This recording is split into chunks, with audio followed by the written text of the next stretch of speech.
Bonjour tout le monde, je suis ravi de vous retrouver pour cette vidéo proposée par le site easyshaman.com. Avant de commencer, n'oubliez pas qu'un petit pouce levé et un abonnement sont le meilleur moyen de soutenir mon travail. Merci pour votre fidélité. Sans plus tarder, voici notre sujet du jour. On a tendance à voir l'IA comme une révolution qui va tout changer et créer des problèmes totalement inédits. Mais si c'était faux, si en fait l'IA ne faisait que nous tendre un miroir qui nous force à regarder en face les problèmes qu'on a mis sous le tapis depuis des années.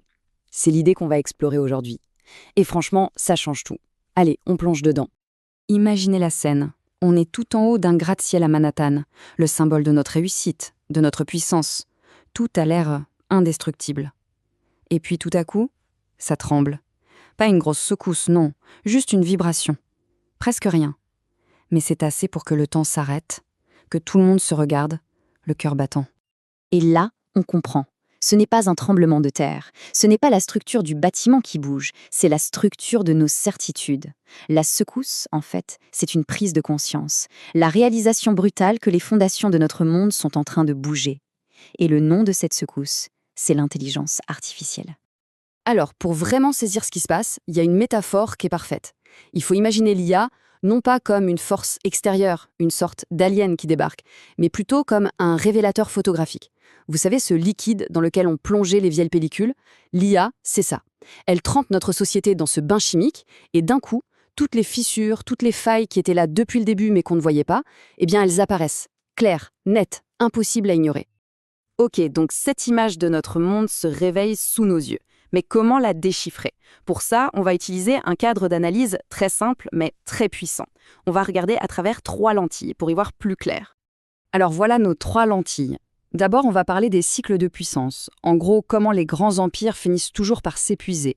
Ensuite, on regardera l'automatisation structurelle. C'est un peu comme un gigantesque jeu de dominos qui est en train de redessiner toute notre économie. Et enfin, la compression du temps. Ça, c'est l'accélérateur. C'est ce qui prend les 2 premiers points et qui appuie sur la pédale à fond, jusqu'au point de rupture.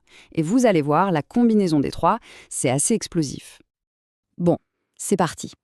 Commençons par regarder ce que ce fameux révélateur nous montre. Les fissures, les problèmes. On va voir comment les grandes puissances, qui semblaient si solides, sont en fait en train de craquer de partout. Et cette métaphore, elle est juste parfaite. Les grandes puissances, c'est comme des culturistes à bout de souffle.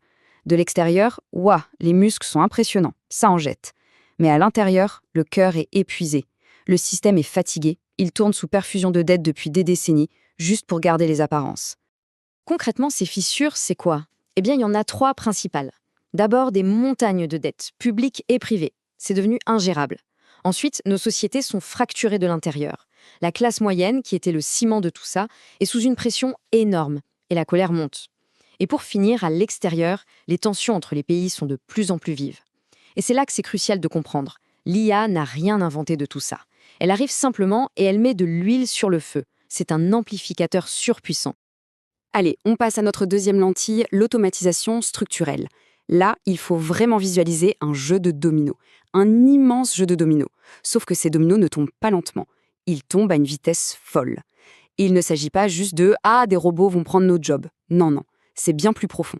C'est une réaction en chaîne qui touche aux fondations de notre société. Le premier domino, c'est celui-là. Moins d'emplois. Et on ne parle pas que des emplois manuels. Non, on parle aussi des emplois intellectuels, créatifs. Tout devient potentiellement automatisable. Et hop, le deuxième domino tombe. Moins d'emplois, ça veut dire moins de cotisations. Logique. Un algorithme, ça ne paie pas d'impôt sur le revenu. Un robot ne cotise pas pour la retraite. Résultat, les caisses de l'État commencent à se vider. Ce qui nous amène au 3e domino. Avec moins d'argent qui rentre et en même temps des besoins sociaux qui explosent, l'État s'affaiblit. Il perd sa capacité à agir, à protéger, à être le filet de sécurité. Et voilà le dernier domino de la chaîne. Un État plus faible, un sentiment d'abandon qui grandit, c'est le cocktail parfait pour que les tensions sociales s'enflamment. La colère monte, les extrêmes en profitent. Le pacte social se déchire. Et tout ça, ça crée une atmosphère très particulière. C'est parfaitement résumé par cette phrase « L'émotion dominante est celle d'un malaise sourd. Ce n'est pas encore la fin, mais ce n'est plus la stabilité. » C'est exactement ça. On n'est pas dans l'apocalypse, mais on sent bien que l'époque de la stabilité tranquille, elle est terminée. C'est un entre-deux, plein d'incertitudes. Mais attention, si on s'arrête là, on passe à côté de l'essentiel. Parce que cette histoire, elle a deux faces. Au milieu de ce chaos apparent, l'IA apporte avec elle une promesse, mais une promesse vertigineuse. C'est l'heure de retourner la pièce. Et pourtant, voilà, juste ces deux mots, parce qu'en même temps que l'IA appuie là où ça fait mal, elle ouvre des portes sur des avenirs qu'on croyait réservés aux films de science-fiction. Et cette promesse, la voilà. Ce n'est pas juste de la destruction, c'est aussi de la création. On parle de quoi concrètement ? On parle de guérir des maladies qu'on pensait incurables, d'optimiser notre production d'énergie pour qu'elle soit propre et abondante, de réinventer l'agriculture. On parle carrément de mettre fin à la rareté économique, d'imaginer un monde où le but de l'existence humaine n'est plus seulement de survivre, mais de s'épanouir. Mais il y a un mais, évidemment. Tout ce potentiel, tout ce futur incroyable, ça tient à une seule question. Qui contrôle la machine ? Qui décide de ses objectifs ? Parce que le danger, ce n'est pas que l'IA devienne un monstre. Le danger, c'est qu'elle reste un outil stupide qui amplifie nos propres défauts, notre propre avidité, nos propres peurs. Et ça nous amène à aujourd'hui, ou plus précisément à cette fenêtre cruciale entre 2026 et 2030. On est en plein dedans. C'est un de ces moments charnières dans l'histoire où tout s'accélère et où les décisions qu'on prend ou qu'on ne prend pas vont dessiner le monde pour les 100 prochaines années. Et à cette croisée des chemins, il y a deux voies, très distinctes. D'un côté, il y a ce qu'on pourrait appeler l'effondrement progressif. C'est la voie de l'inaction. On laisse faire, la technologie nous dépasse, les sociétés se fracturent, l'humanité recule. De l'autre côté, il y a la transformation consciente. C'est la voie difficile. Ça demande du courage, des investissements massifs, de repenser notre système fiscal, notre éducation, notre rapport au travail. Mais le plus important à comprendre, c'est que ces deux scénarios sont sur la table. Aucun n'est écrit d'avance. Et c'est ça le message final, le point le plus important à retenir. On peut arrêter de se demander si l'IA est notre sauveur ou notre bourreau. Elle n'est ni l'un ni l'autre. La technologie en elle-même, elle n'a pas d'intention. En fait, l'IA, c'est un miroir brutal, oui, impitoyable même, mais un miroir d'une honnêteté absolue. Il nous renvoie simplement notre propre reflet, nos failles, nos angoisses, nos divisions, mais aussi notre génie, notre capacité à créer, notre potentiel. L'image n'est pas toujours belle à voir, c'est sûr, mais au moins elle est vraie. Alors voilà, le gratte-ciel du début, il tremble toujours un peu, mais maintenant on sait pourquoi. Et on sait aussi qu'on peut renforcer les fondations. La question au fond, ce n'est plus « qu'est-ce que l'IA va nous faire ?»